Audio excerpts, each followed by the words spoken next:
சற்று முன் திமுகவில் இணைந்த வானதி சீனிவாசன் ஸ்டாலின் கொடுத்த மிக உயர்ந்த பதவி அதிர்ச்சியில் மோடி.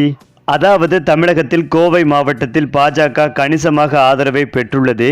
இந்த நிலையில்தான் கோவை மாவட்டத்தில் ஏற்கனவே கோலோச்சி உள்ள பாஜக தேசிய மகளிர் அணி தலைவி வானதி சீனிவாசனுக்கும் பாஜக முன்னாள் தலைவர் அண்ணாமலைக்கும் இடையே மோதல் போக்கு ஏற்பட்டுள்ளது.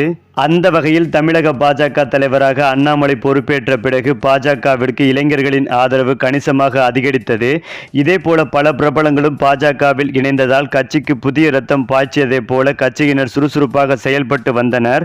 மேலும் அண்ணாமலை அரசியலுக்கு வந்தவுடன் கரூர் மாவட்டம் அரவக்குறிச்சி சட்டப்பேரவை தொகுதியில் போட்டியிட்டு தோல்வியை தழுவினார் என்பதும் குறிப்பிடத்தக்கது. மேலும் சொந்த ஊரில் தோல்வியை பரிசாக தந்த செந்தில் பாலாஜிக்கு எப்படியாவது பதிலடி கொடுத்தே ஆக வேண்டும் என்ற முனைப்பில் இருந்த அண்ணாமலை அவரை வீழ்த்துவதற்காக தேர்ந்தெடுக்கப்பட்ட மாவட்டம் தான் கோவை மாவட்டம்.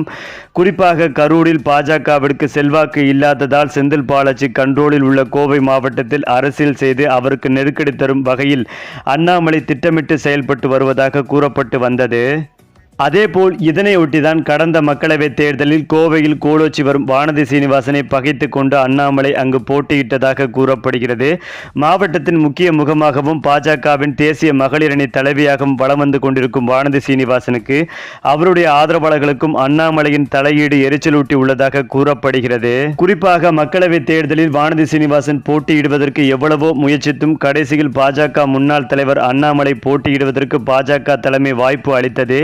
இந்த ஏமாற்றத்தின் வெளிப்பாடாகவும் கரூரைச் சேர்ந்த ஒருவர் தனது கோவை மாவட்டத்தில் ஆதிக்கம் செலுத்துவதா என்ற ஆதங்கத்தின் காரணமாகவும் அண்ணாமலைக்கு ஆதரவாக வானதி சீனிவாசன் தேர்தல் பணிகளை மேற்கொள்ளவில்லை என்று கூறப்படுகிறது. இதனிடையேதான் அண்ணாமலை கோவை விமான நிலையம் வரும் போதெல்லாம் தொண்டர்கள் அதிகளவில் குவிந்து அவரை வரவேற்பார்கள். இதை பார்த்த வானதி சீனிவாசன் தனக்கும் அதே போல வரவேற்பு வழங்குவதை வழக்கமாக்கி கொள்ளுமாறும் மகளிர் அணியினருக்கு மறைமுக உத்தரவு போட்டதாக தெரிய வருகிறது.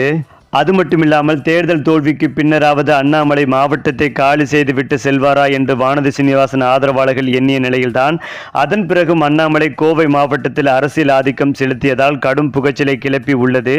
பாஜக மாவட்ட தலைவர் மாற்றப்பட்ட நிலையில் மாவட்ட நிர்வாகிகளும் மாற்றப்பட்டதால் வானதி சீனிவாசன் அணி அண்ணாமலை அணி என கோஷ்டி பூசல் அதிகாரப்பூர்வமாகவே தொடங்கிவிட்டதாகவே கூறப்பட்டு வருகிறது. மேலும் கோவை உப்பிலிப்பாளையம் பகுதியில் அண்ணாமலை பிறந்தநாள் விழாவை ஒட்டி முன்னாள் மாவட்ட தலைவர் பாலாஜி உத்தம ராமசாமி தலைமையில் நலத்திட்ட உதவிகள் வழங்கும் விழா நடைபெற்றது. இதில் மாவட்டத்தின் தற்போதைய நிர்வாகிகள் யாரும் பங்கேற்காத நிலையில் முன்னாள் நிர்வாகிகளே அதிகளவில் பங்கேற்றனர். இந்த விழாவில் வைக்கப்பட்டிருந்த பேனர்களில் கூட வானதி சீனிவாசன் படம் இடம்பெறவில்லை என்பதும் குறிப்பிடத்தக்கது. இதனால் கோபமடைந்த வானதி சீனிவாசன் இந்த பாஜகவே வேண்டாம் என்று முடிவெடுத்து விரைவில் திமுகவில் இணைய உள்ளதாக சொல்லப்பட்டு வருகிறது.